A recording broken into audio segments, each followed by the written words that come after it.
Adequate notice of this meeting was provided to the Westbury Leader, advertised on January 5th, 2017. Notification was sent to the Star Ledger. Properly posted on the municipal public bulletin board and filed in the office of the municipal clerk of the Public Power, placed according to provisions of the Open Public Meeting Law, Chapter 231, PL 1975. Adequate notice for this meeting was moved to the all-purpose room at Lincoln School, 102nd Avenue, was provided to the Westbury Leader, advertised on June 29, 2017. Notification was sent to the Star Ledger and promptly posted to the municipal bulletin board and filed in the office of the municipal clerk, informing the public of the according to the provisions of the Open Public Meeting Law, Chapter 231, PL 1975. Good evening, everyone, and welcome. Good evening, Mayor. Please lower your cell phones or shut them off. Appreciate that. Mr. Renaud, you have something for us this evening? The only thing I can think of, Mayor, is we did prepare the ordinance for the parking changes as requested. I think that's on the introduction. I'm also working on an ordinance to create the office of parking enforcement officer, and I think that's it. Thank you. Any questions for Mr. Renaud this evening? Seeing none, we move on. Ms. Ariana, do you have anything for us tonight? Don't have to go again, you decide about the starting contract? You don't have to start tonight, though. Maybe by next time, you know, we'll do that. That's why I kind of just wondering. I'd recommend to continue going with waste management and renew the one-year option. That's just my recommendation to council. The increase is negligible. Maybe it's $100 at most. So I think that we're looking at a $60-some-odd-thousand agreement. That is probably in our best interest as opposed to going there. Do we have a consensus for that recommendation? I would agree with that, Mayor. Unless the Streets and Roads Committee has any different recommendation, I'm okay with that. I would agree with that. Yeah, take yours. I don't know why you can't go to bid. Why can't you go to bid? I'm recommending that It's a recommendation. You can. My recommendation is to not put it on. Councilman Lazaro? I agree that we should. Thank you. The cost right now is 69.3, so I don't think it's go bid. I'm not sure. So you said you had market was. Yeah, I mean, the market is very volatile. I don't know if it's in our best interest to go out and go to bid at this point in time. So I think we should just renew. You go out and bid, you could get something worse. That's based on what I'm seeing. You don't have to accept it, right?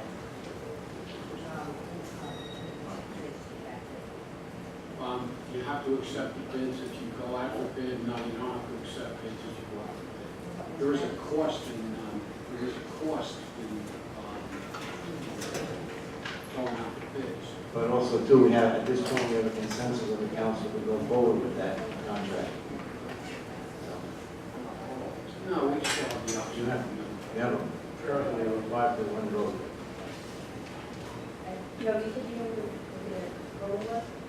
Yeah, I don't know the exact amount, but I want to say it's $100 because it was only a few basis points. Okay, I'll go. So we'll agree to. Yes, Ms. Ariano, please go forward with that. Okay, any unfinished business for the council this evening? Any new business? I'd just like to remind everyone that this Saturday is Mayor's Saturday at Borough Hall, 11 a.m. And I've invited Councilman Lazaro to join me, and hopefully we'll have some residents come and talk and chat with us. So that's all I have. Thank you. Comments or matters of discussion with the members of council? Councilwoman Lewinsky. Nothing tonight, Mayor. Thank you. Councilwoman Cooper. Thank you. Councilman Lett. Nothing for me, Mayor. Thank you. Councilman Petroselli? Nothing, Mayor. Councilman Sarno?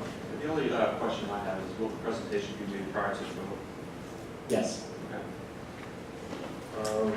Council President, yes, go. Thanks, Mayor. I just have one item. In our council mail, we received a copy of the resolution from Cranford advocating the state of New Jersey to move forward with the idea of a gateway program to add third tunnel into the city. And based on discussions I've heard about this from residents and also what's been in the news about the Gateway project and how that can help the commuters as well as the economy and businesses here in New Jersey, specifically in our area with the Raritan Valley line. I know we're pushing here in Garwood for more stops and more one-seat rides. We've gotten a couple, but there's still much more to go. I think this program could be really beneficial to Garwood, and so I'd like to also ask the council to support a resolution like this, just as Cranford did. I would support that resolution, definitely, obviously with what's going on with the closing of, some of the train lines going to Penn Station. It's really pertinent that, we continue to put pressure on those people to support a new line. So I would definitely be in support of that. What's going on, you're hearing it called the quote-unquote summer of hell. Based on what's going on here at Penn Station, I think it's in our best interest to support a resolution to increase the rail traffic going into New York and upgrading our rail services so that we are moving better with the times. I mean, we have neighboring rail systems that move a lot faster than what's going on in J Transit. So for me, this is a benefit to the town no matter what. I'll think about it. Okay. To me, this is sort of a no-brainer. This is completely necessary, and I completely support a resolution. Ms. Ariane, would you put on the agenda? Thanks, sir. Thank you. Public comment? Is there anyone in the audience who wishes to address the mayor and council? Please step to the microphone, state your full name and address. Please limit your comments to 3 minutes. Seeing none at this time, we'll hear a motion to adjourn. Second. All in favor?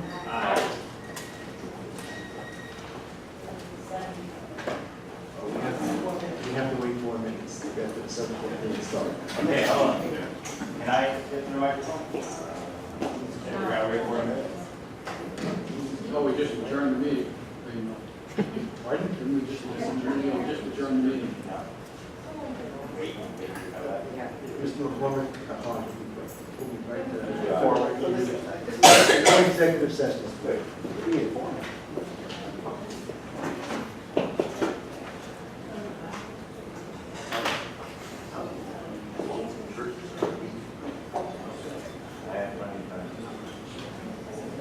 Which one would you like, Mr. Mayor?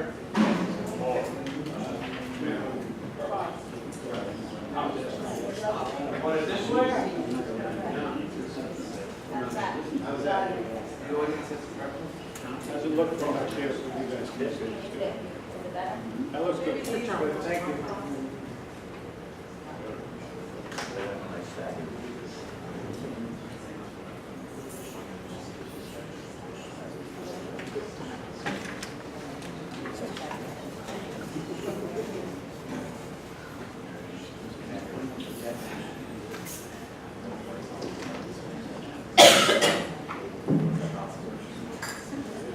Sir, can you not put the lights just in front of the screen?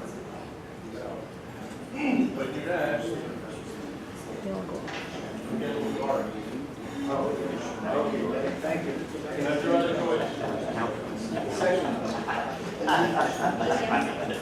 In the middle of the election.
rise for a moment of silence and a salute to the flag.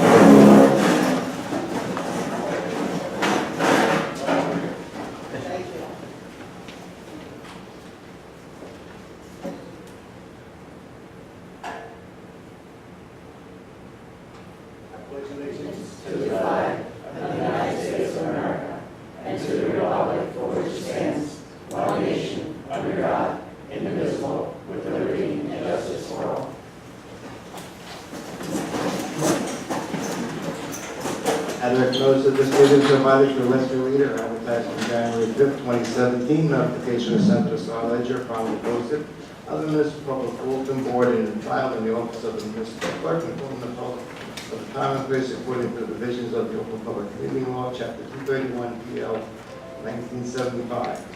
Adverse notice of this meeting was moved to the all-purpose room at Lincoln School, 402nd Avenue. It was provided to Westfield Leader, advertised on June 29, 2017. Notification was sent to the Star Ledger and promptly posted on the Municipal Public Bulletin Board and found in the office of the Municipal Clerk, informing the public of time and place according to the provisions of the Open Public Meeting Law, Chapter 231, 1975. Roll call, Ms. Ariano. Mayor Moore. Here. Councilman Blumenstock. Here. Councilman Lucro. Here. Councilman Lazaro. Here. Councilman Gonzalez. Here. Councilman Sarno. Here. Council President Sisko. Here. Ariano, minutes, please. Executive session minutes of the mayor and council held on June 26, 2017. Regular workshop and executive session minutes of the mayor and council held on June 27, 2017. Do I have a motion to accept the minutes as presented? So moved. Second. Communications. New Jersey State League of Municipalities, Mayor's Advisory. Receive and file. Council Clark, House and Police Fire Resolution. Receive and file. And Council Cranford Resolution regarding the gateway. Receive and file. Ordinance, public hearing on ordinance 17-11, 17-12, 17-13, 17-14, and 17-15 is advertised in the Westfield Leader. Ms. Ariema, please read 17-11 by title only. Yes, Mayor, in order to amend chapter 160 code of the Code of the Borough of Berwick to revise towing regulations and fees. Ms. Ariema, did you receive any correspondence? None, Mayor. Does anyone present wish to be heard on ordinance 17-11? Seeing none, do I have a motion to close the public hearing on ordinance 17-11? So moved. Second. Do I have a motion to be made to adopt ordinance 17-11? So moved. Second. Discussion? Hearing none, roll call, Ms. Ariano. Councilman Blumenstock. Aye. Councilman Lucro. Yes. Councilman Lazaro. Aye. Councilman Gonzalez. Councilman Sarno. Aye. Council President Sisko. Aye. Ms. Ariano, please read ordinance 17-12 by title only. An ordinance to amend 106-138, 106-139, 106-141, central business, general business, and community commercial zones, 106-42, signs, perimeters, and light industrial, commercial zones, and 106-144, in Article 11, signs, Chapter 106, land use, Code of the Borough of Berwick, to permit and regulate portable signs in certain commercial zoning districts and to modify other sign regulations. Ms. Ariano, did you receive any correspondence? None, Mayor. Does anyone present wish to be heard on ordinance 17-12? Good question. Come to the microphone, name and address, please. Good evening, Mayor, ladies and gentlemen. Bruce Patterson, 325 Avenue. Simple question. Just, could somebody give us an overview of what this ordinance is, what it changed?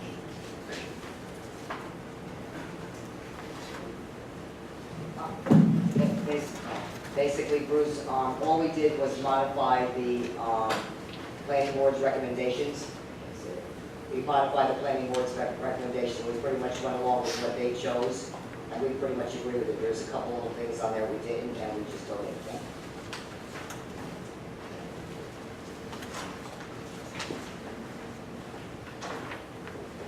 Do I have a motion to close the public hearing on 17-12? So moved. Second. Do I have a motion to adopt ordinance 17-12? So moved. Any discussion? The only thing I have to ask is, has there been any correspondence with the business community in regards to the ordinance? Anything from the Chamber of Commerce, any local businesses? that- Councilman, I don't know, but as you, I myself sat at the planning board, the business representative on the board was going to reach out to all his constituents and hopefully we can learn something from that. I know it'll be after the fact, but at least we can get some feedback. I know he's making recommendations from that point.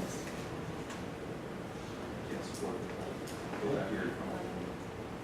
Mayor, if I could just speak to this, because this portable sign ordinance has been floating around for actually a few years now.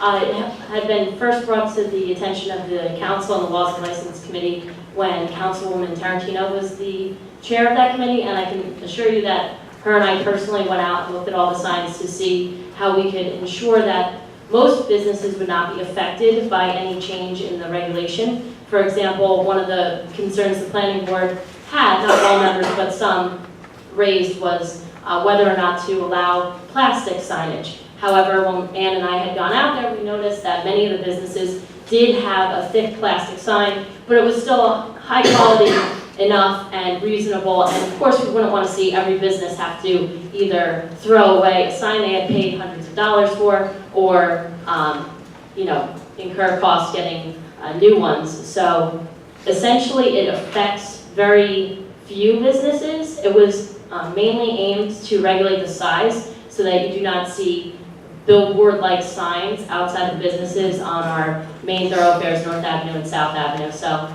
I just want to let you know that that went into the process. And also, Mayor, what I would encourage is if this ordinance passes tonight, that the businesses are notified, given a letter, whether it's signed by you or comes from council with your signature as well. Maybe Ms. Ariema could notify the businesses that way, but I do fully support notifying them. Well, I believe they are going to be notified by their representative on the chamber of it. So if that doesn't happen, I will support all of you on that. Okay. The only problem is that I don't have a list of all the businesses in Burlington. I don't have just a general list. I have food license, Gene Gennadi's going to do that on behalf of the chamber. but not everybody's a member of the chamber. Well, that's, he also said that. We had other discussions after that. So Somebody had a list of all the businesses I can notify. We don't maintain that list. Perhaps what we can at least do is any business that currently has one of these signs up, I'd be happy to personally deliver it to them. Mayor, I'll go with you if you want, or with Mr. Gennadi, whatever we got to do to just make sure they are made aware. notification.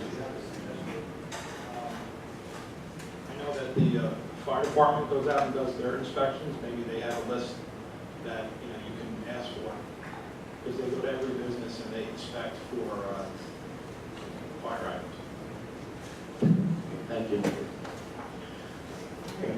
Roll call, Ms. Ariana. Councilwoman Blumenthal. Aye. Councilman Kukrow. Yes. Councilman Lazaro. Aye. Councilman Guzzelli. Aye. Councilman Zarno. No.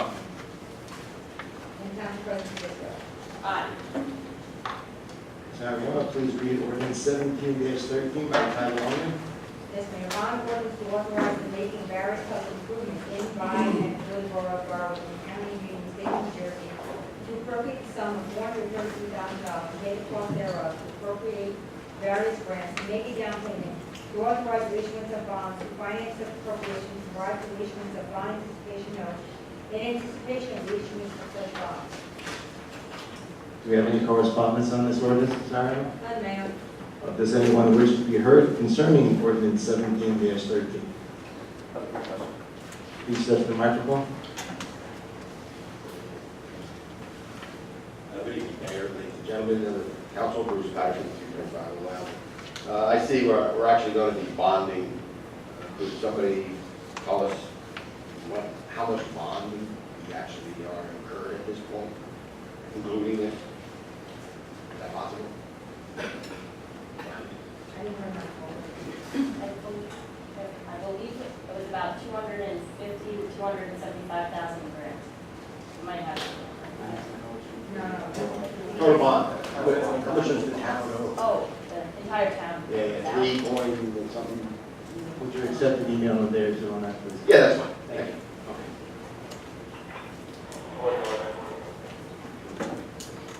Do I have a motion to close the public hearing on ordinance 17-13? I'll make that motion, Mayor. Do I have a motion to adopt ordinance 17-13? So moved. Second. Discussion? Hearing none, roll call, Ms. Ariana. Councilwoman Blumenstock. Aye. Councilman Blueborough. Yes. Councilman Lazaro. Aye. Councilman Petrozelli. Aye. Councilman Sarno. Aye. Council President Disco. Aye. Ms. Abigail, please read ordinance 17-14 by title only.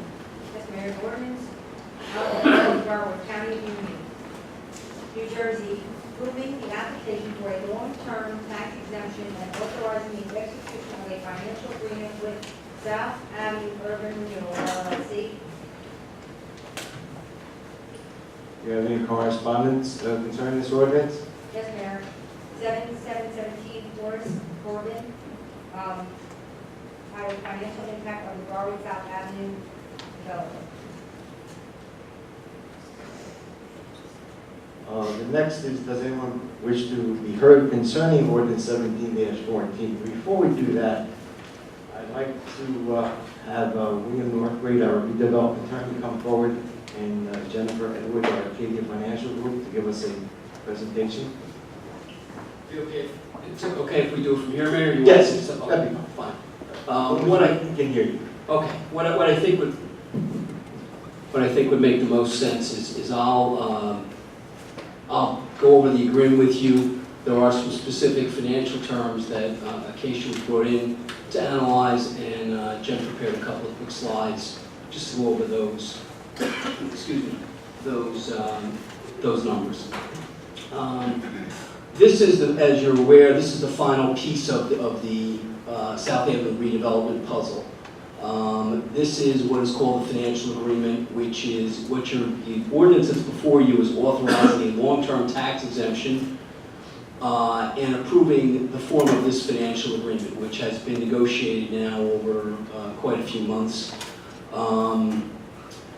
The idea with the financial agreement is that they will not pay conventional taxes, but they will pay an annual service charge in lieu of those taxes.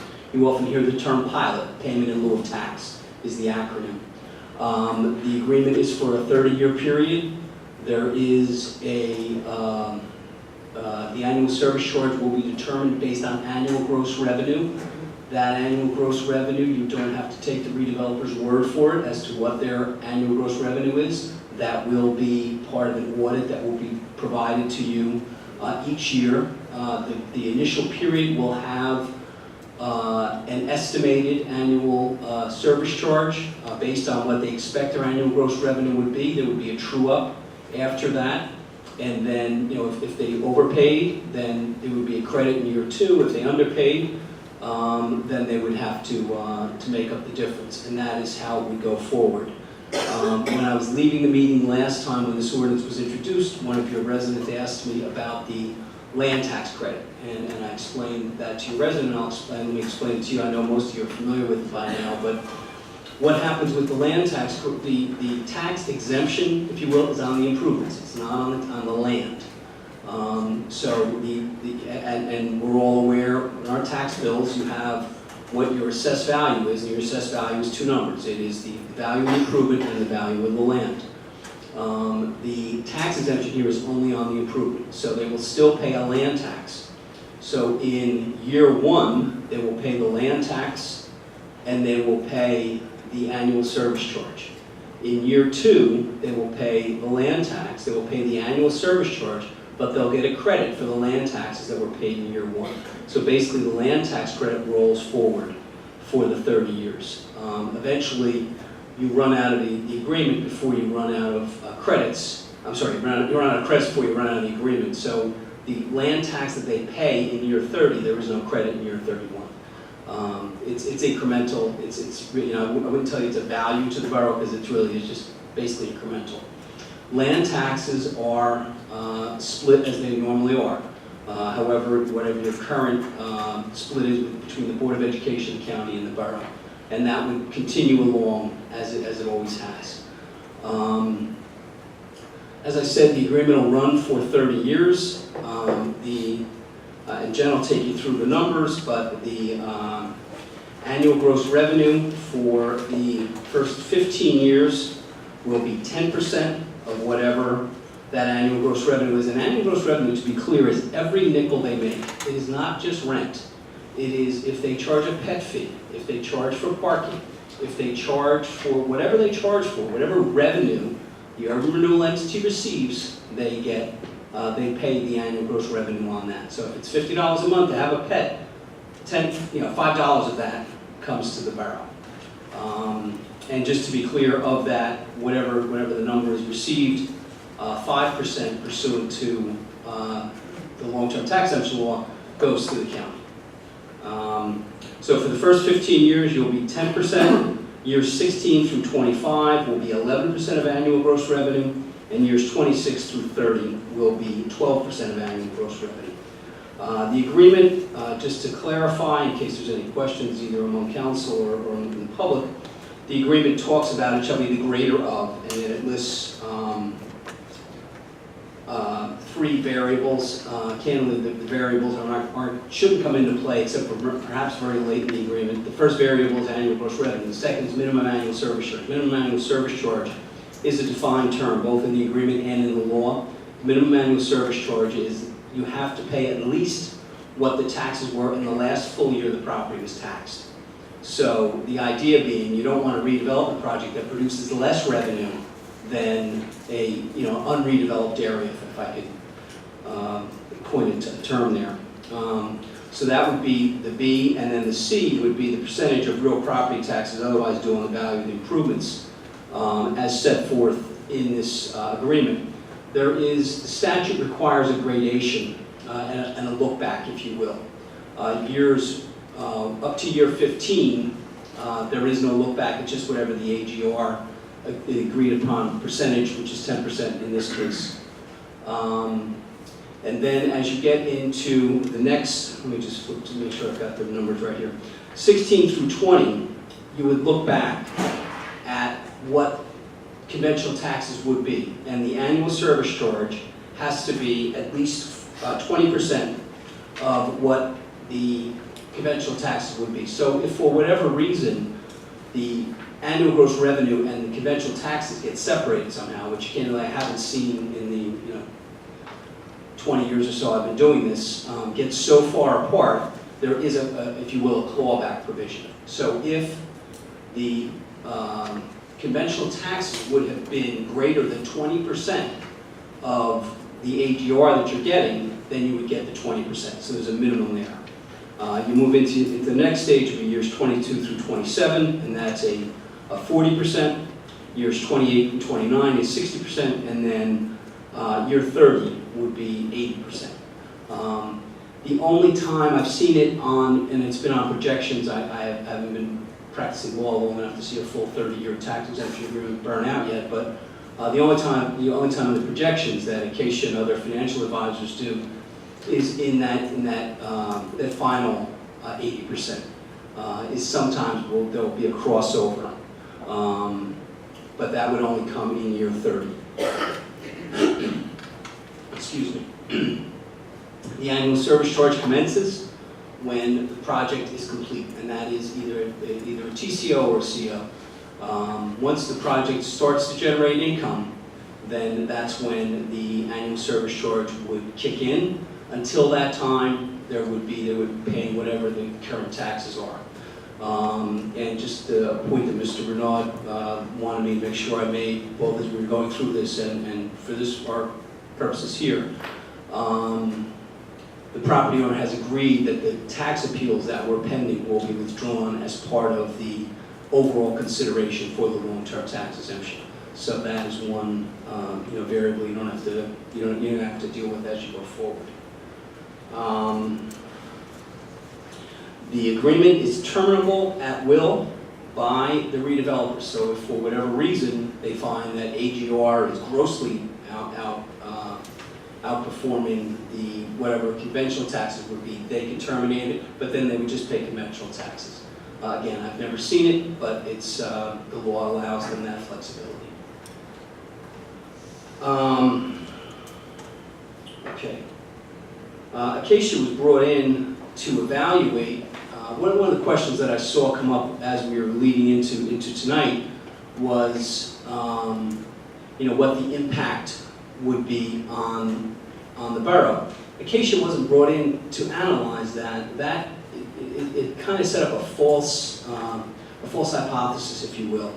The hypothesis is that, and we have done it, and I'm sure Acacia's done it, and certainly my firm has participated in, when a municipality is determining whether to do a long-term tax exemption, whether to do a redevelopment agreement, a redevelopment plan, they will analyze, what is the impact on the community going to be? What is how does this all play out? The conundrum you had here was that there was going to be residential housing on that site. The only issue, the only ability, the only control that the council had was trying to limit the number of units that it would be. So Acacia wasn't asked to analyze, well, what would the cost be for services, those types of things, because candidly, you would need to really fully analyze, you need to figure out what a court would have done if you had rejected the idea of redevelopment and, if you will, rolled the dice on the affordable housing question. You had made that decision probably well before I was hired that rolling the dice was probably not a good idea. In all likelihood, without the powers of redevelopment, the economics of the deal are such that the number of units that would have to be on that site would have been a multiple of what is here now. And accordingly, I just want to be clear that when we got that question, Acacia can't answer that question because they weren't asked to do it, and B, that we need data that we don't have in the deal. There was a question that could not be answered. The question of, well, what if we don't do the deal? The downside to that question is not, would there be a warehouse over there? Would there be another place there? No, there wouldn't be. It was one of your last undeveloped sites, and the affordable housing requirements were such that you were going to have residential housing there. And again, the idea was just to control that as best you could in terms of the number. And the way to do that is to make a deal that makes sense both for the developer and for the borough. And that is where the long-term tax exemption law comes in, because you can take a deal that is thin in terms of return on investment and make it work, or a deal that's actually not financeable, and make it work through the mechanism of a long-term tax exemption. So I wanted to just clarify that one issue that I saw come up, just because I'm sure it was on council's mind. The agreement runs for 30 years from the date of completion, from the date when the annual service charge starts, or 35 years from execution, whichever is earlier. But the exemption itself will only last for 30 years. So if it takes them 2 years to get the project built, they would have 30 years on the exemption. If it takes them 7 years to get the project built, they would have 28 years on the exemption. It can't exceed the 35-year period. With that, I guess I would turn it over to Jennifer to just kind of walk you through some of the economics that Acacia found and why we think that the balance that you have to do here is you want to get as much money into the borough as you can and still have a deal that works, and still have a deal that's financeable. And that's what Acacia analyzed based on the application that Russo filed and the information available, and then applying that to their analysis. So with that, I'll turn it over to Jennifer. Good evening. First, I'm just going to talk a little bit about the density. Good evening, Jen Edwards.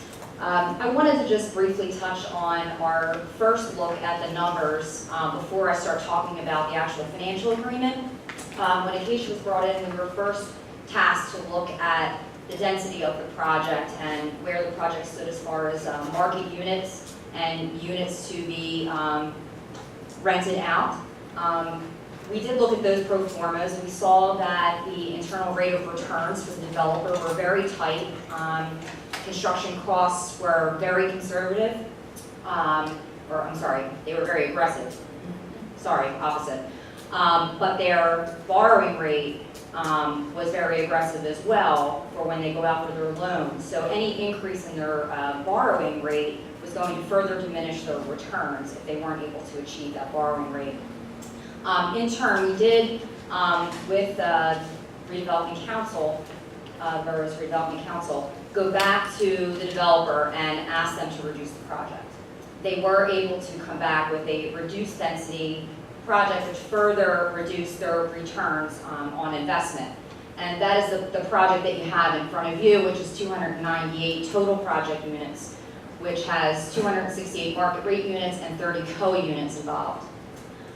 It also had a reduced parking scope, and that was one of the ways that the developer was able to reduce the density, was they reduced the amount of on-site parking that they were able to offer.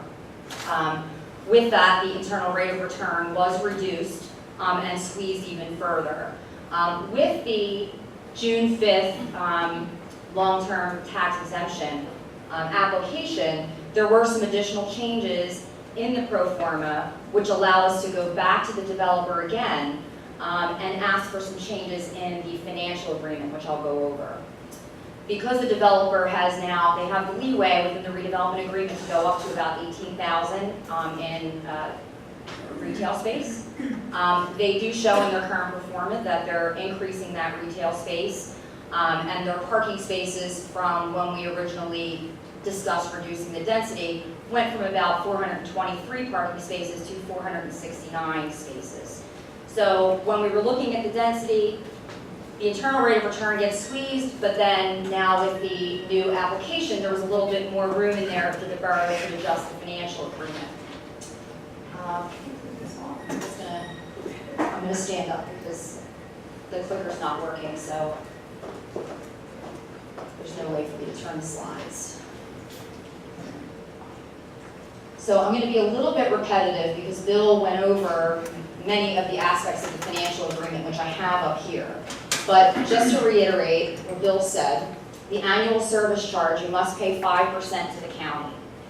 The developer has to pay the land taxes, and then they're entitled to that land tax credit the following year. The ASC is always annually calculated as the greater of really three things: the amount of total land taxes in the last full year of the properties, or the percentage of annual gross revenue as laid out in these three terms. 10% for years 1 through 15, 11% for years 16 through 25, and 12% of annual gross revenues from 26 to 30. The third test, as Bill mentioned, is the staged adjustments. For the first 15 years, it's as shown on the previous page. It's the greater of those two formulas. Going forward, there's staged adjustments. Years 16 through 21, if it's the greater amount of what you saw on the previous page, or 20% of the amount of taxes that would have been paid. So if you reach year 16 and the tax amount would be higher, the borough is entitled to get that higher payment in those years. Again, at stage 3, moves in years 22 to 27, which then that increases to 40%. Stage 4, 28 to 29, increases to 60. And then the final test in year 30, you need to be at 80% of the full tax on the property.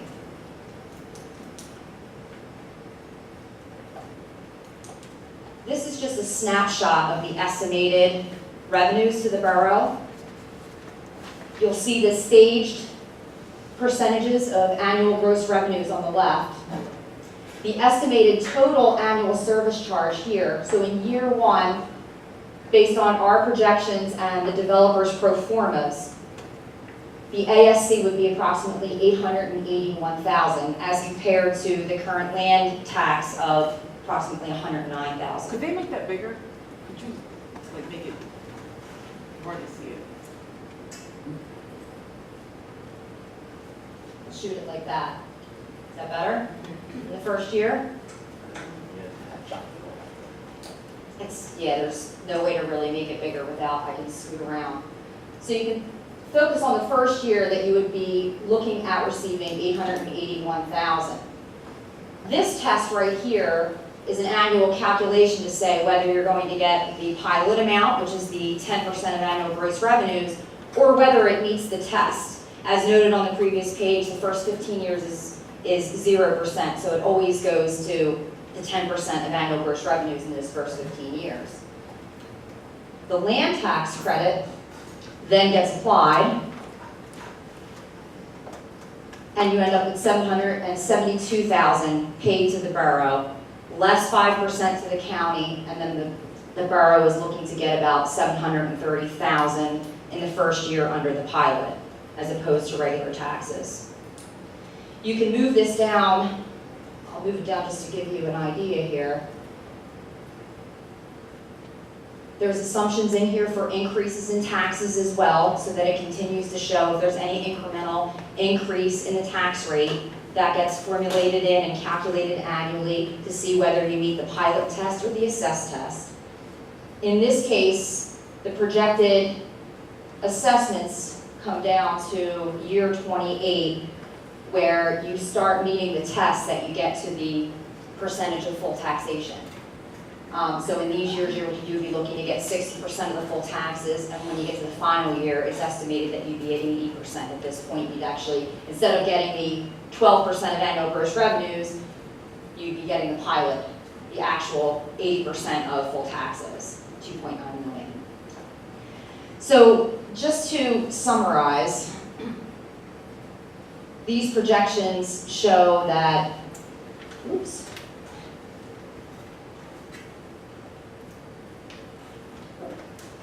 over the 30-year term, you're looking at about $32.8 million through the financial agreement over a 30-year period.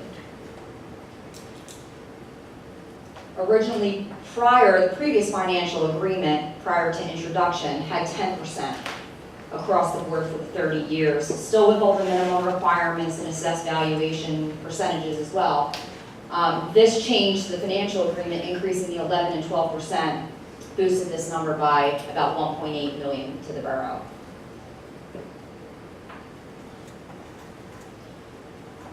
That was, I guess we can take any questions. I don't know how you want to. Yeah, I'm going to open up to the public. Okay. If you have any question. Thank you.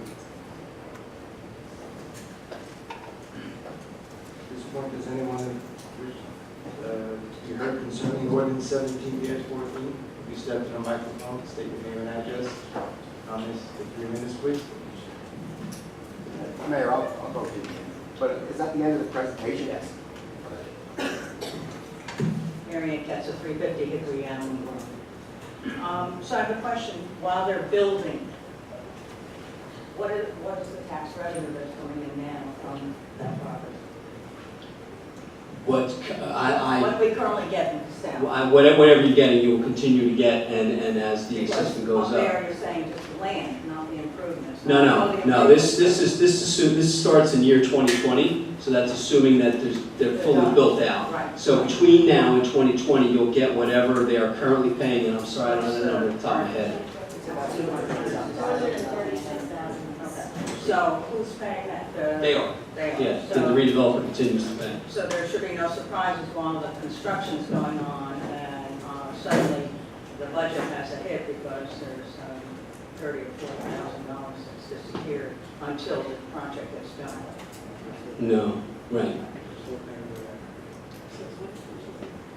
And is the 30-year thing, is that a standard thing, as I know? Yes. Developers standardly look for this, I know there's a big project in Roselle going on, and, they're talking about something in Cranford.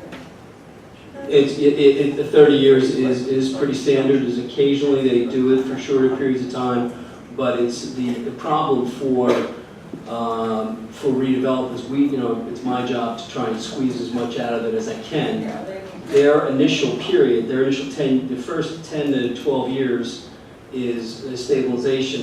They don't really start to make money. So if you cut them off on the exemption, then it really doesn't pay for them to invest the money. The return on investment was pretty thin here in the first 10, 12 years, I believe it was. What happens if they sell it? It has to be continued. If they sell it to if they sell it to something other than an urban renewal entity, then the tax exemption goes away, which basically guarantees they will not. Generally, what would happen is they would just sell the urban renewal entity itself. Would be sold to a different holding company, if you will. Yeah, these are all set up as single-purpose entities. They have to be by statute. You can't have one urban renewal entity can't own two projects. They have to own individual projects. So basically what you would do is you would sell the stock in that limited liability corporation, which most of them are LLCs. And what kind of retail are they expecting to put? I don't know if they've gotten that far into it. It's basically whatever the market can bear, the redevelopment plan.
I understand, and I don't expect you to care about whether or not they make a decent return, stay with me a second, whether they make a decent return on their investment.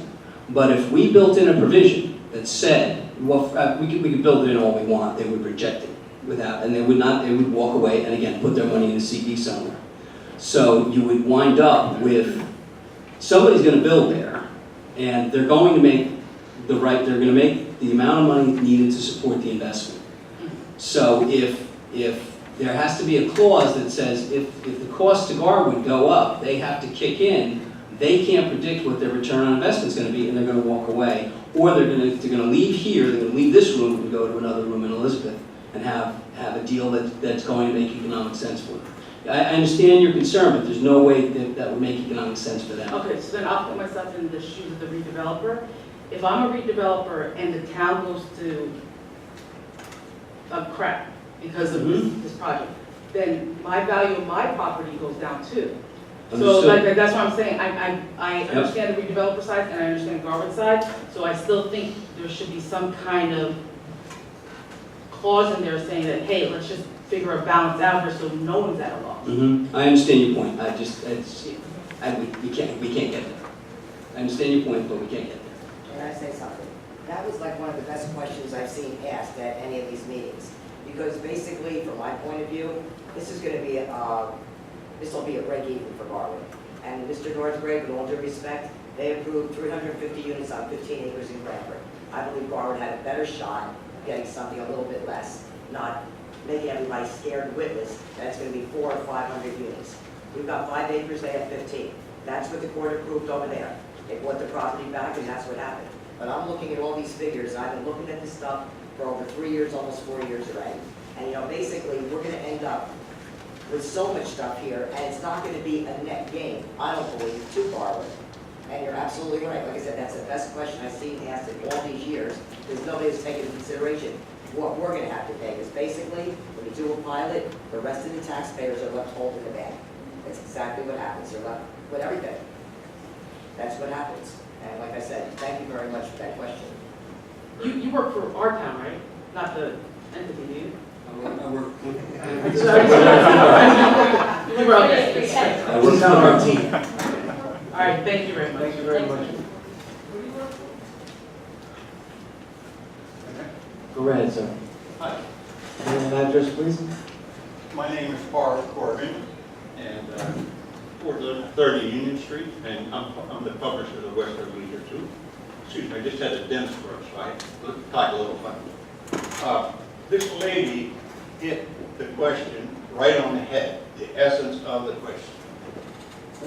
When is somebody going to look at this project from the point of view of what is the impact on Garwood?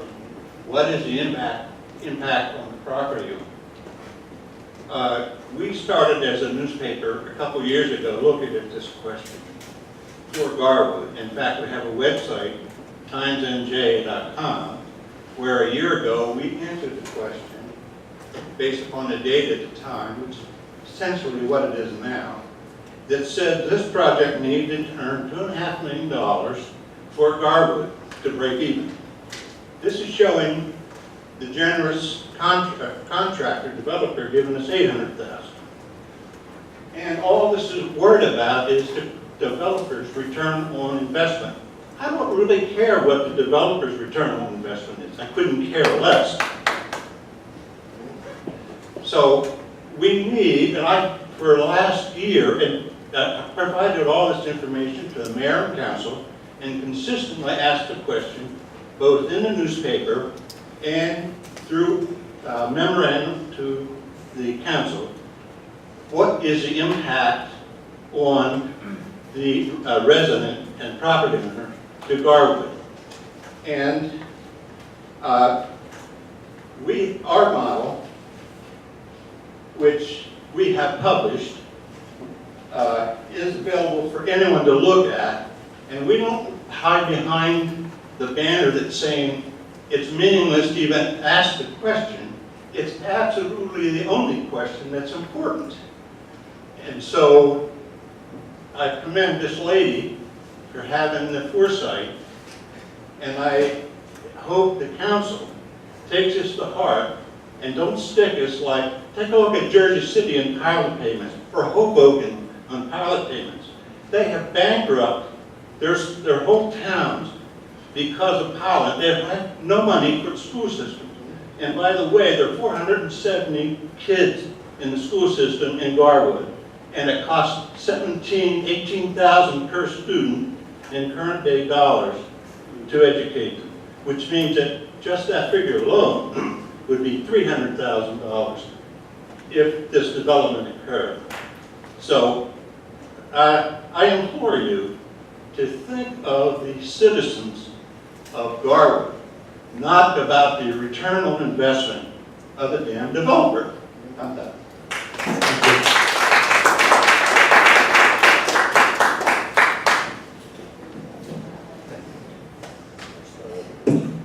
Richard McCormick, 101 Road, Avenue, Garden. Unlike the professionals over here, I don't view numbers all day. But I'm here as a 30-year-plus concerned citizen of Garden. So I did a little research myself, so I'd like to read what I have here. And it says, according to the proposal, can everybody hear me? Yes. Good. According to the proposal, the developer is being rewarded for cleaning up the property by allowing him to fulfill only 10% of affordable housing to the obligation of Garwood. This decision is being forced upon to have build even more housing. So why are we rewarding him? Why? This is a brownfield property, meaning the state. Us, the taxpayer. We will pay for 75% of this cleanup. This is a pilot cleanup. Us, the taxpayer, will pay the difference in taxes. He will get tax amendments and incentives. And in other words, he is being paid for the cleanup. We, the taxpayer, are paying for the cleanup while he is being rewarded for more properties in our already congested town. He could satisfy the affordable housing agreements, members of his council, that promised to reduce the scale of the project. Could not be promised. But instead, you added a second and a third to this project. You sit here and you insist that 52 units across the street, 113 down at the next proposal. We see what this is going through in the state, right next door in Cranford, Clark, and Westwood. We see the tide changing. We, the people, we're standing up. We know legislation may change in the next few months on mandates, which may be, why are you making this pass by October 30th, 1 week before the election? This is exactly why I look around the room tonight, and the vast majority of residents who did not bother to show up. We all know by now, this will plan out. Each will have your canned political response and not care what the residents think. But believe, no matter what you say, you cannot refute the facts. Number one, cleanup costs, they're paid by the taxpayer, not the builder. You promised to reduce the scale of this project, but instead, you added 2 more locations, totaling, as this young lady said, 462 units instead of the 315 proposed. You brag about how much money this will bring to us over 30 years, when the math tells us different. If this is $800,000 a year, just 40 students would consume that $800,000 to our school board. Plus the roadworks, the resources on South Avenue. I know it's a county road, but we as a taxpayer, we still pay for that. additional police. The average cost, whether directed hit town or county to the state, so you all know, we pay for it. This is the largest increase in population on scale to any town in Union County. If adding a large-scale apartment building to towns truly generates tons of revenues, then places in Norfolk, Plainfield, Camden, and Irvington would be overflowed with revenues. These projects and ideas have failed time and time again. Please don't sit here and tell us we have no choice. Mr. Russo said he would never sue Garland. So why would we allow this vast threat by local politicians to change the landscape of the place we love? All I ask is that you do the right thing. Do what you were voted to do. And that's putting the best interest, the future of Garland, ahead of your own agenda. You have a choice, and the only choice is to vote against this proposal. That will push forward the scale of this project. I'm not here to debate, to go back and forth, but we all know how this spin works. And you guys have made your mind up. And in my last voice, I would like to say that there's one council person sitting here that has fought the fort, and that's Miss Eileen Kruger. So the rest of this may go on deaf ears, but I stand here before you and tell you how I feel. So thank you for listening.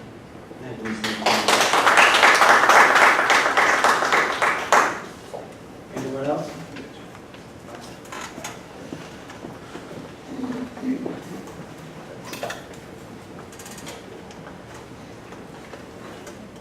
Name and address, please. Sure. Hi, Mike Callahan, 212 Fourth Avenue. So I'm going to take an unpopular position here. I fully support the ordinance and the redevelopment in general. There's risk in this. From various documents that I've read on the borough's website regarding the Russo plan, it makes sense. The council seems to have negotiated a deal that's advantageous for government now and looks forward to a future that, honestly, it's not dominated by the post-industrial landscape that's out there. I'd like to quickly read an excerpt from the New Jersey State Controller's Programmatic Examination of Municipal Tax Abatements, published in 2010 and revised in 2013, specifically from the Best Practices section. Abatement should be granted only when necessary to attract development that otherwise would not occur. Now, this figure might be wrong, but it was $8 million for the estimate of cleanup, right? So, I thought it was about 5. okay, so it was, I mean, that's a substantial sum. Right.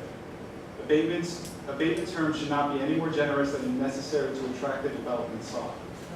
So, Mr. Northbury, in your, I guess, with your counsel, is this an aggressive abatement deal, or is this about right? What?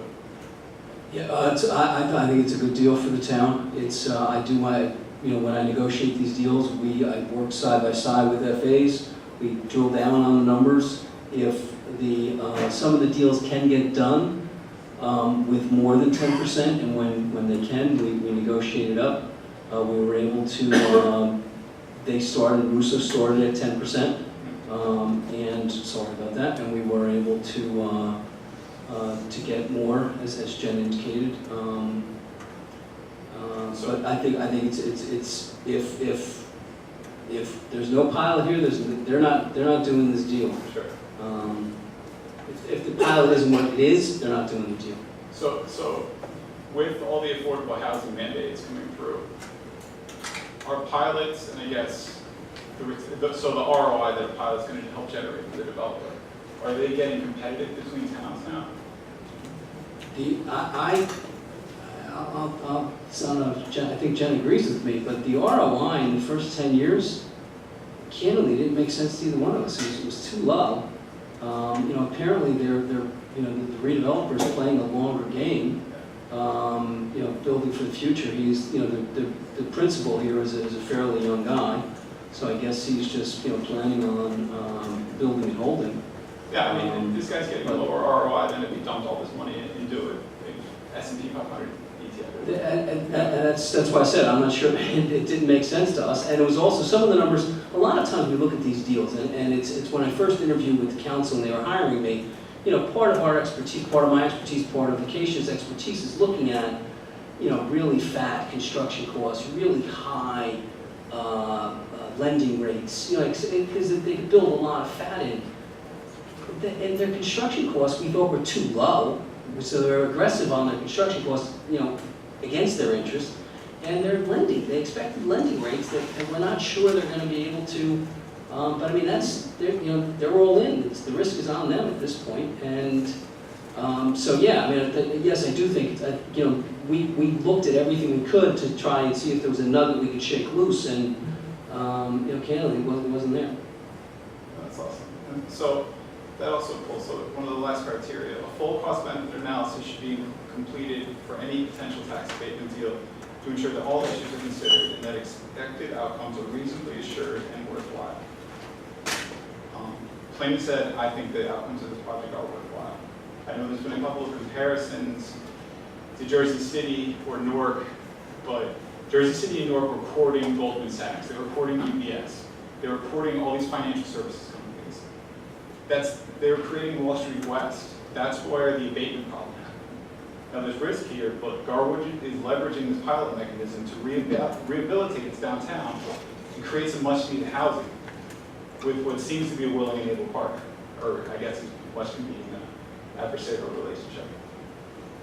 So yeah, a small portion of that housing is going to be affordable. So as a professionally, as a social worker, as a citizen, and a Garwood homeowner, I think that affordable housing has become such a bugbear and that it's just unconscionable in society as a whole.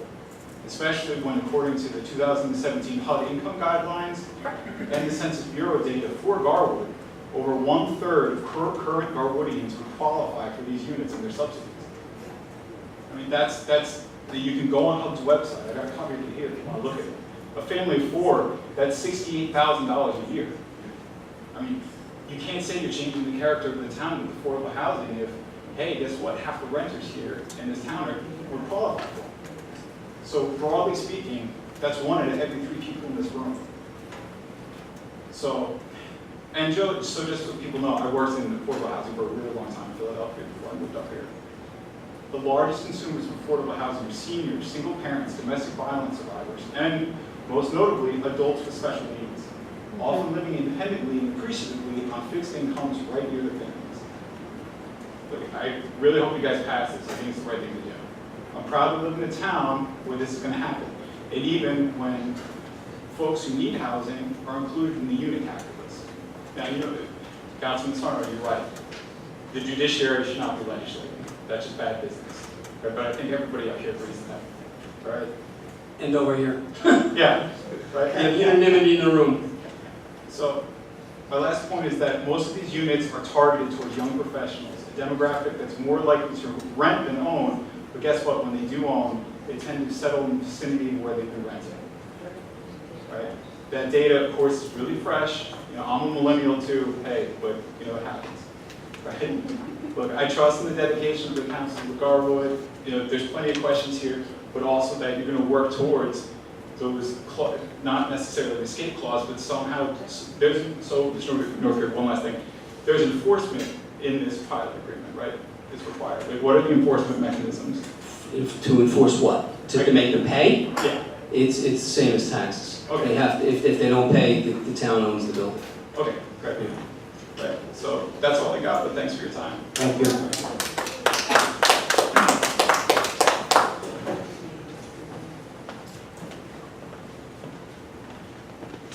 Jim Happy at 335 Basil Avenue. I just want to thank everyone for the work that they put in here. I think the point that Mr. Northgrave is bringing up is crucial. The choice here is not between this project and no project. It's between this project and a project that will be imposed upon us from Elizabeth. And this is, I think, probably the least worst deal that you can vote for. And you know, in that regard, I think that there should be reluctant support of it. Speaking from personal experience, I'd like to thank Councilman Sarno in particular on this. Something I wish I had done with the athletic field when I sat where you did, which is that you moved beyond simple opposition to it and you got involved in the nitty-gritty. Had I got more involved in the negotiation of the athletic field, possibly, I don't know, possibly we wouldn't have a field house that's barricaded and can't be used now. I think I got caught up in my own opposition to that project, did not move on to actually get my hands dirty and saying, well, now what are the particulars? And I think you did a great job, I think in really trying to get the best revenue that you can from this project. The fault here lies, I think, in Trenton, and I think that everyone claims to be against COA. But all those politicians who do nothing about this year after year after year, 95% or more of them will be reelected, as well as a new governor who will be bent on absolutely doing nothing about this. So this is, as long as New Jersey chooses to do affordable housing by litigation, this will be the scenario that local governments will be in time and time and time and time again. So I think that it's important sometimes to swallow a bad deal, move beyond opposition to it, do as Councilman Sarno did, get involved in getting the best deal or a better deal for the borough. And I think that's really kind of what it is you need to do. I think this has to be done. There's really no other choice. It's a weird confluence of litigation and democracy here, and litigation in New Jersey seems to trump that every time. And that's unfortunate. So, reluctantly, I think you did a good job, and I think there's really no other choice as a responsible legislator than to vote for this. So, thank you. Thank you. Anyone else? Mr. Patterson? I wouldn't get too comfortable, Mr. Patterson. I'll say it. We're being polite. Okay, thank you very much. Good evening, Mayor, ladies and gentlemen of the council. Bruce Patterson, 325 Little Avenue. I stand here, I mean, I can come to all meetings, and yes, the dominoes have been falling one by one, where it gets to a point where, as Mr. Matthews says, suddenly you don't have any choice. But actually, the choice you do have is possibly true, but you got to re-look at it. And I've been looking at all the financial numbers, and I don't know if you guys have. I got to assume Sarno, at least he's given it a shot to make lemonade out of lemons, which I guess I have to thank you, Joe. He's given it a shot, because I haven't seen anybody really doing too much trying to make this the best deal possible. Everybody's just kind of holding it. But just going through, it is interesting that Arlene and Mr. Corbin brought up expenses and saying what are they, and yes, the council, I guess, has to legislate whatever expenses they are. But did you read the August 30th, 2016 letter from Russo with all his financials backup and his traffic studies and such? Has anybody really looked at this? Okay. Well, I mean, he went in depth in expenses. He actually explained the expenses as to what possibly the town would occur. And he was talking about the municipal revenues coming out of this project will be $822,000. And then he put forth after his professional study that probably the expenses that the municipality will occur is $771,000. Now 822 less 771 is $51,000. So after all is said and done, it looks like the municipality will gain $51,000. Now, is that really worth it, all this trouble that we've been going through? Looking at his expense calculation, I do find fault with the school student calculation. And Sarah brings up a good point that, you can kind of slip students in classes and such. So, I mean, looking at his expenses, he's saying, we're going to gain $50,000. You know, maybe it's another $100,000 for the school calculations, but I mean, we're really looking at maybe the borough will gain $200,000, and the way it stands, that if this project wasn't even done, we would still be getting $200,000. So Eileen is right. I mean, you know, it's a break even as we look at it. However, the dominoes are falling, as we're all admitting. Just to move forward on this, and I don't know who's really checking numbers, if anybody's really asking people to check numbers, but again, I asked for the financial analysis, and it worked out where the total project is going to be $80,439,000. I don't know if, I'm sure everybody saw this matrix, being that it was sent to you. Okay, again, did anybody ask questions about these numbers? Because one of them, the very top number, is actually called zero, division 0. Land, demo, and environmental. And Russo has a number for, and this is for phase 1, $11,453,000. That's $11.5 million. Well, that's a 5-acre property. If you take $11.5 million divided by 5.3 acres, you come out to about $2.2 million an acre, and that's all in cost of remediation and the purchase of the property. Normally, all in costs of acres, and I'm sure Mr. Northgrave can agree with this, is somewhere between $1 million and $1.5 million. $2.2 million is a very strange number. Something is wrong with that. I would assume probably he's taken the whole cost of buying all that land, even the 2 acres across the street, and including it into that cost. Because if you really do the 7 acres, which is the 2 acres across the street, that comes out to about $1.6 million per acre. That's more palatable and more to an all-in cost of an acre of land. I'm not arguing about a pilot. We're pretty far along with the process here, and I thank everybody for their work, but a little more work has to be done. One is to find out what this $11.5 million is, why he's coming out with $2.2 million. If it was really less than that, you'd probably be around $7.5 million, you know, 5 acres times 1.5 is about 7.5, so say $8 million. So that $3 million really shouldn't be down on a construction cost.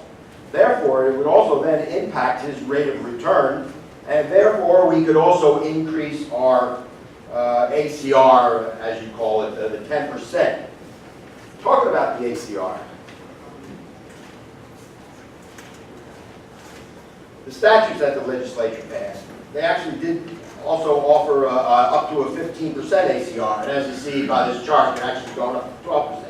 But you know, if you can go up to 15% because of this extra $3 million that for some reason he buried into these numbers that somebody should really check into, you'd be able to get a larger ACR cost of 10% right from the beginning. I mean, 12%. You probably could do even higher than that, maybe up to 15%. Also, the statute mentions about 2% of construction costs. You can make it as a tax abatement, as a revenue stream. And just talking numbers here, 2% of the construction cost, $80 million, 2%, you basically be getting some kind of revenue stream of $1.6 million, not the $880,000. If you did the 15% ACR instead of 10%, you'd actually be getting $1.3 million. At the last council meeting, I actually did ask, what would be the regular property taxes if you went the normal route versus this ACR or the pilot program? I did ask that question. Did anybody look into it? No, of course not. I didn't. God bless you. It's great that you sit there and make decisions without even making thought. So, but let's just look at the regular property tax. I mean, I already pointed out the 2% of construction costs is $1.6 million, the 15% type of pilot that you can go is $1.3 million. Regular property costs, if you're looking at it, is, and these are just rough numbers off the top of my head, but I would assume each unit can be assessed at about $175,000. Is that true, Mr. Northgrave? You say it's about $175,000? I would have no way of guessing. If you're running selling them? I would have no way of guessing. Okay, and I don't want to put you on the ball, but about $175,000. We're talking units in Brantford going for $300,000. But anyway, $175,000. The rental stuff. Yeah, I This know, isn't but for sale. if we were going to be doing property tax, they'd be assessed it as No, they by wouldn't. value. No, they wouldn't. They would go on an income basis. Okay. That would be, and that's what I'm saying, I couldn't even guess at what, it would go on an income basis to determine, and maybe Mr. Bernard can answer, I certainly can't answer how you would compute that. It goes into a whole bunch of different calculations. You have the cap costs and all types of different things that go into it. It's wholly different Not to than. muddy the water, but I can tell you how you could calculate it, although I couldn't calculate it myself, but I put you to sleep and we'd spend the next 2 hours it's just doing very it. rough, because I guess I'm not going to belabor the point. You take the projected income, you subtract the projected expenses, and you capitalize the income, and that's how the value is determined for tax court purposes of residential apartment properties. That's it. Yeah, I'm not going to do it like that. No, and neither am I, because I don't know any of those numbers, and neither do you, because they're not available. So they'd only be estimates, and particularly because of the fact that you're capitalizing a number, every mistake you make, it's compounded. So it's really not possible to accurately predict at this point. All right, but it's possibly the tax assessor would come up with a rough number.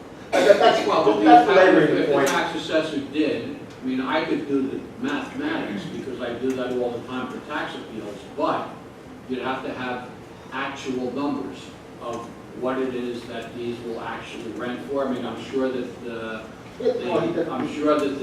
developer has some idea of what they think they're going to rent for, but I don't know what they're going to rent for 2 years from now. I don't know what exactly their operating expenses are going to be.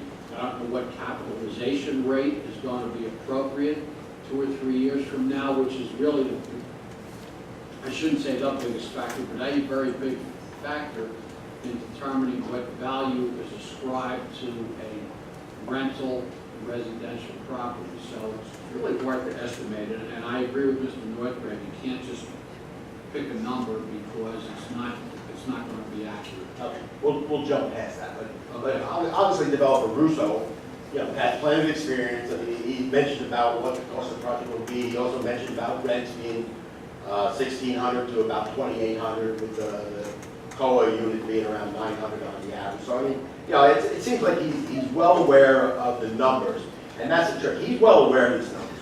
Are we well aware of the numbers? No, we're not well aware, and that's what I'm pointing out. That actually some more work has to be done on this pilot. 10%, you can go up to 15%.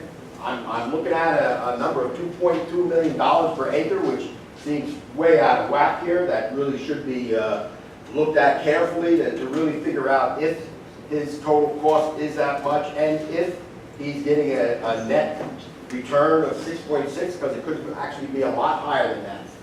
Just accepting numbers, thrown on paper is not good enough. I think you guys really should be doing the research. We elected you to actually do research and to look into it. Yes, you're supposed to work with the professionals, but you're actually supposed to know what questions to ask them.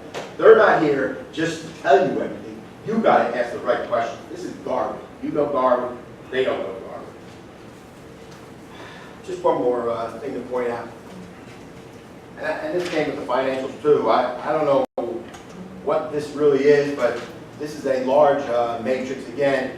And there's a bottom line. He was talking about on the year 2024, there's a good possibility he's going to sell the project. 7 years from now, he's going to sell the project, and after making his 6 or 7 or 9% return on investment for the 7 years, then he's going to turn around, possibly. I don't know what this matrix really is telling me, but possibly he's going to sell it. $38 million he will make as profit, and that's net of all the expenses and the interest, et cetera, et cetera. Actually has a number of $38 million.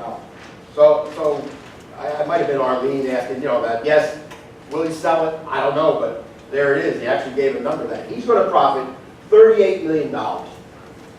We gave him COA, we gave him density.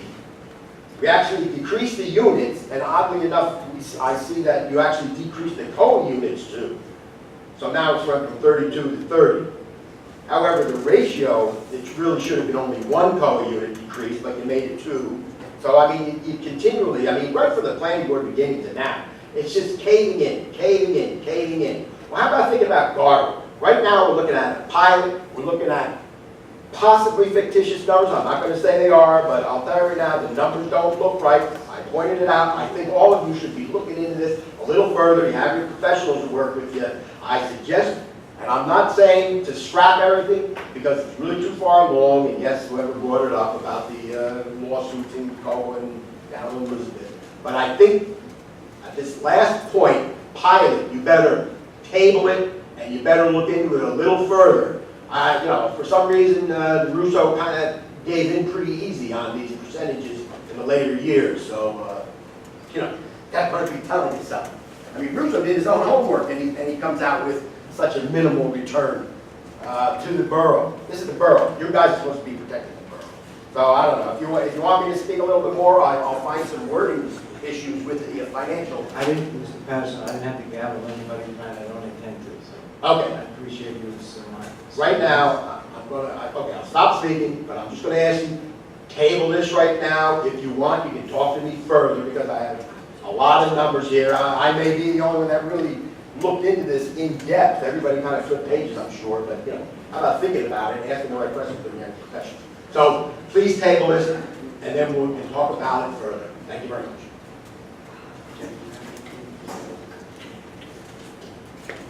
Did you have something you want to say? No, I mean, if there's specific questions the council has, I'll address those, but Okay. no. I think all the questions have been addressed. Anyone else that come to the microphone? Seeing none at this time, we'll move on.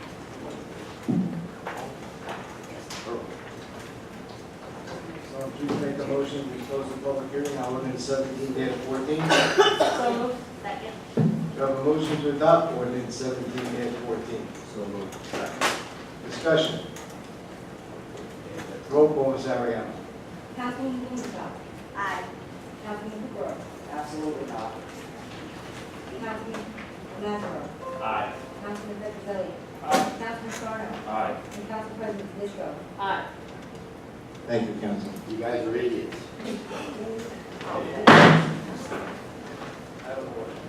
Sorry. Move on to ordinance 17-15. Ms. Ariano, please read by title only. An ordinance to amend Article 8, Borough Engineer, Chapter 5, Administration, Code of Borough to amend Section 48, the 51 for position of Borough Engineer. Do you have any correspondence on this ordinance? None, Mayor. Does anyone present wish to be heard on ordinance 17-15? Seeing none, do you have a motion to close the public hearing on adoption 17-15? So moved. Second. Do you have a motion to adopt ordinance 17-15? So moved. Second. Any discussion? Roll call, Ms. Ariano. Councilwoman Blumenthal. Aye. Councilman Capro. Yes. Councilman Lazaro. Aye. Councilman Petrozelli. Aye. Councilman Sarno. Council President Disco. Aye. We'll move on to introduction to ordinance. Ms. Ariano, please read ordinance 17-16 by title only. Yes, Mayor. An ordinance to amend 21-37 Schedule of Residential Permit Parking Zone, Article 16, Residential Permit Parking, Chapter 21, Vehicles and Traffic, and to amend 21-8, parking from Article 1, Traffic and Parking, Chapter 21, Vehicles and Traffic, of the Code of the Borough to revise the residential permit parking zone, and to revise the 2-hour parking zone by adding additional street. Do I have a motion to introduce ordinance 17-16? So moved. Second. Roll call, Ms. Ariano. Councilman Blumenthal. Aye. Councilman Capro. Yes. Councilman Lazaro. Aye. Councilman Petrozelli. Aye. Councilman Sarno. Aye. Council President Disco. Aye. Okay, moving on, council standing committee reports and other reports. Please, Councilman Petrozelli. Thank you, Mayor. Thank you, guys. Maybe we start. Thank you. Thank you very much. Good night. Thank you, Mayor. Clarence Prince will be brought up tonight on a resolution to hire for the position of full-time dispatcher. Mr. Prince comes to us from Carteret, where he has been serving as a Class 1 Special Police Officer and a per diem dispatcher for the past 2 years. With the addition of Mr. Prince, the Borough Police Department will be back to full strength. There has been an uptick in car burglaries in and around Norwood over the past several weeks. The actors targeted vehicles in parking lots with observable valuables on the front seats. So please make sure not to leave purses, handbags, briefcases, backpacks, or any other items which may be considered valuable in an unattended vehicle. Thirdly, the police department has been invited to take part in the Drive Sober or Get Pulled Over grant, which will fund the drunk driving enforcement crackdown between August 18th and September 4th. We encourage everyone to drink responsibly, and please don't drink and drive. That's all from my report, Mayor. Thank you, Councilman. Public Health, Councilwoman Kukrow. No report, Mayor. Streets and Roads Ecology, Councilwoman Blumenstock. Thank you, Mayor. In addition to normal garbage pickup, the DPW mowed and trimmed all municipal-owned properties and parks. They also removed the debris from all walkways, decks, bleachers, and the basketball court within the sports complex, and watered the flowers in the roadside pots daily. They began to elevate and prune shade trees in various locations throughout the borough, and worked to complete the annual storm sewer inspection program as required by the NJDEP. The DPW also prepared the sports complex grounds and moved tables for the annual seniors picnic and provided assistance to Union County for tent setup and takedown. And as seniors liaison as well, I just want to thank them for that. We had a great day and their work was very much appreciated. As a side note, I would just like to inform the council that the 2002 garbage truck broke down again yesterday, actually on 1 and 9 on the way to offload the garbage. Fortunately, all workers are safe and sound, but the truck is currently in the shop for repair. That's all for my report, Mayor. Thank you. Fire, Councilman Sarno. Thank you, Mayor. There were 8 incidences for the fire report concerning June. 4 alarm activations, carbon monoxide alarm, 1 spill in the brook, that will NBA call. Total man hours for the month, 59. All alarms for the meeting that they had, monthly meeting, 18 men, 27 hours. They also had a drill, 14 men, 45 hours. They also did different training with the North Star Air Medical Helicopter that they actually landed in Miami Park and worked with the first aid squad to, in the event that would happen. They did some training with that. They did a seminar with, they included a PowerPoint presentation, safety procedures, proper response, recommendations, landing zone responsibilities, followed by a demo landing with the Garwood Fire Department engines in emergency response conditions. Additional participation with guests from, as mentioned, the Garwood First Aid Squad, the Garwood PD, and the Roselle Park Fire Department. Extra duty was given at Garwood Rocks, 14 men, 110 hours, and the host has 5 men, 35 hours. That's all for my report. Thank you, Councilman. Finance, Council President Tedesco. No report, Mayor. Thank you. Buildings and Grounds, Councilman Lazaro. Thank you, Mayor. Just a quick update on the currently closed rec center. The Falcon Group has been hired last month to write the plans and specifications to make the repairs to the recreation center. Once we have that information, we'll have a more accurate timetable to share as to when the center will be reopened. That's all for my report. Thank you, Councilman. Laws and License, Councilwoman Kukrow. No report, Mayor. Thank you. Recreation, Councilwoman Petroselli. No report, Mayor. Thank you. Garbage Senior Citizens Liaison, Councilwoman Blumenstock. Thank you, Mayor. At last Thursday's meeting, we talked some more about the Casal Petra project and the financial agreement that was before the council tonight. Then a nurse from Brook Healthcare spoke to the club about horse circulation and the conditions that can arise from that. Cold feet and cold hands can be indications of cardiovascular disease leading to heart attack and stroke. They can also be indicative of neuropathy. The best thing to do for this is eat healthy foods and most importantly, exercise. Also at last Thursday's meeting, we were treated with a lunch buffet from Vine Right, courtesy of longtime club member Ann Romano, who recently passed away. She wanted the club to have a nice lunch from her, and everyone was very touched. It showed just how thoughtful a person she was. So our next meeting is on July 20th. That's all from my report, Mayor. Thank you, Councilwoman. Library's Mayor Representative, Councilman Lazaro. Thank you, Mayor. The library's summer reading program is in full swing. Every Tuesday at 3 p.m. is Kids Craft. Build a Better Wednesday is taking place every Wednesday in July at 3 p.m. Last Wednesday, kids played Giant Jenga and Frog Toss for prizes. Other activities will include footprint painting, building a box, city and sending letters to soldiers. Every Thursday at 3 is Lego Club. No registration is necessary. Make sure you check out the Facebook page, library Facebook page, for the latest Lego creations. And this past rainy Friday, the library invited the summer recreation campers into the library for an impromptu showing of the movie Trolls. On Tuesday, July 25th at 2 p.m., folks from the aquarium in Camden will present Build a Better World, Creature Conservation. Registration is required. Call the library or see the website for more information. And just a reminder, the summer hours of the library started the first week in July. The weekday hours of the library will remain unchanged. However, the library will be closed on Saturdays during July and August. However, regular Saturday hours will begin again on Saturday, September 9th. That's all for my report. Thank you, Councilman. School Board Liaison, Councilman Sarno. No report, Mayor. Thank you. Celebration of public events and holidays. Liaison, Council President Tedesco. No report, Mayor.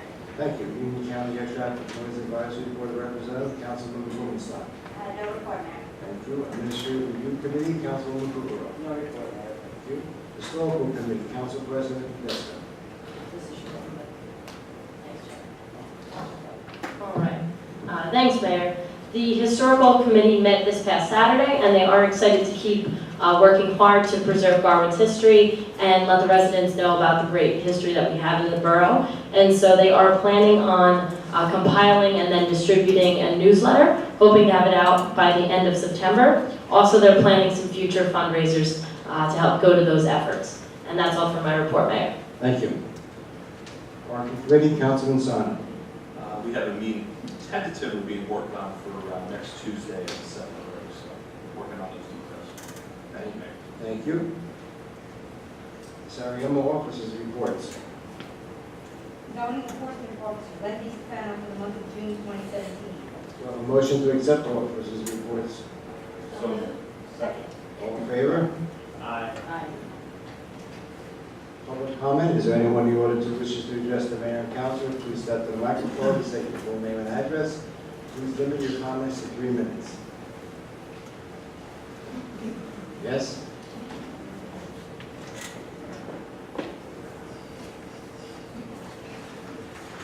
Good evening, Mayor, ladies and gentlemen, Council Person, 225 Willow Avenue, and I apologize for the outburst, but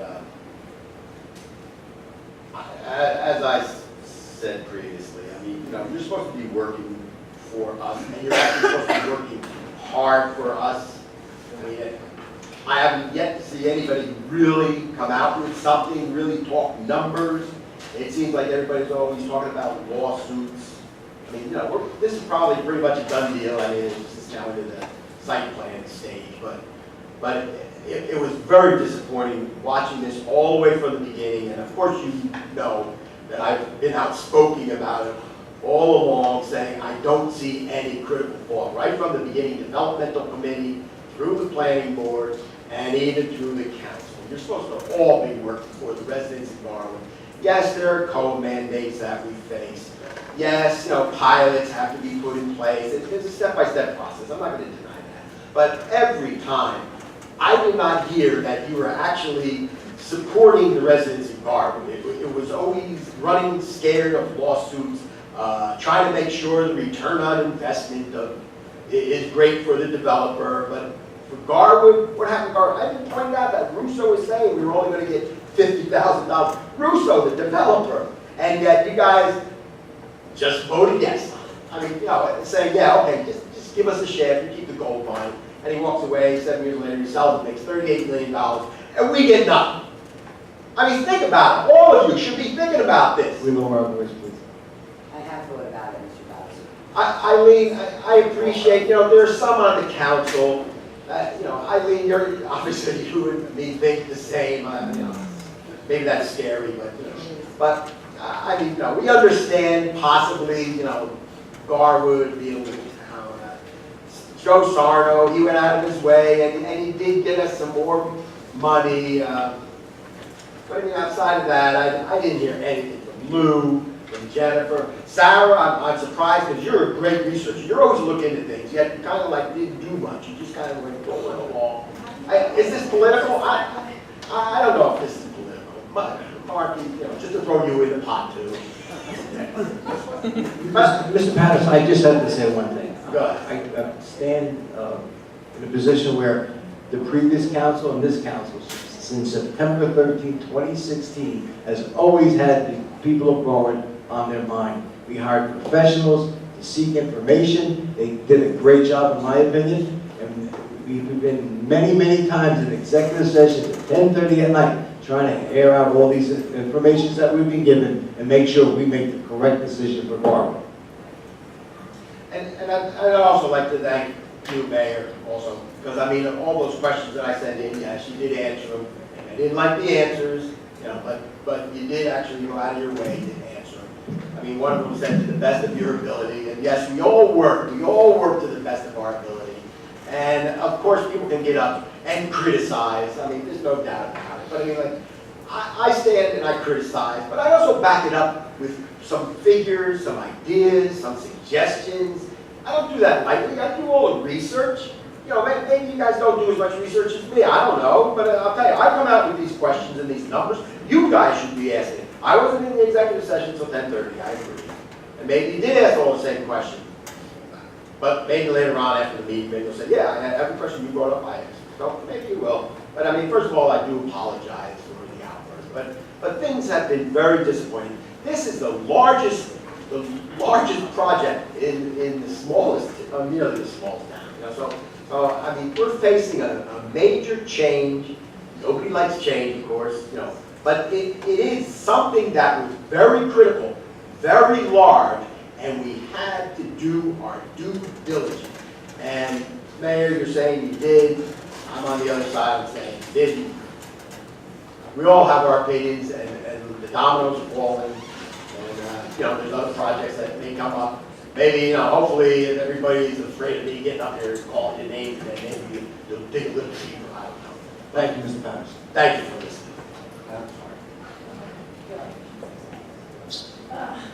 Oh, Mr. Patterson.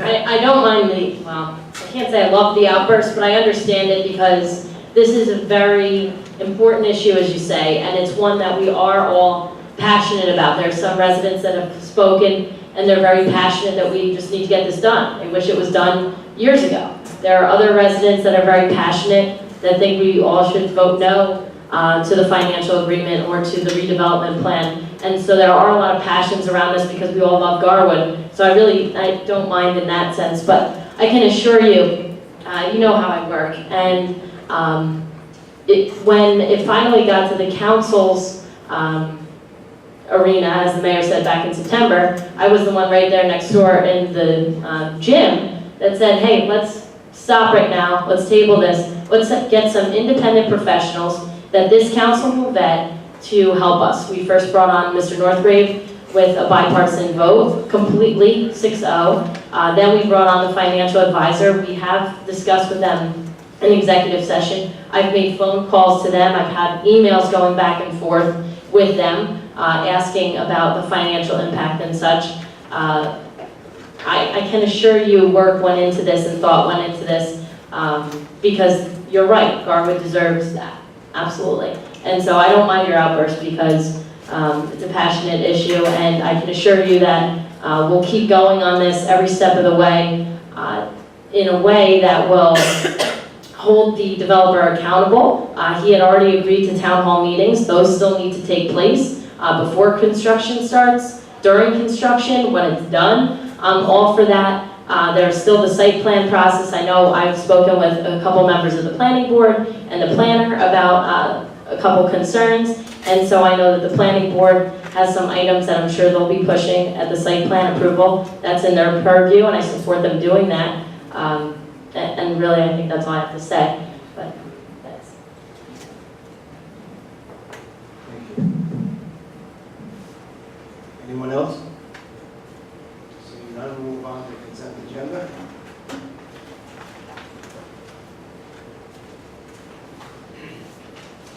Do I have a motion to adopt the consent agenda? So moved. Second.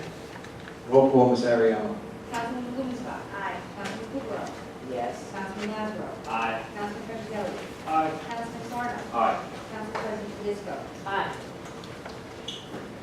Do we have any additional questions? No?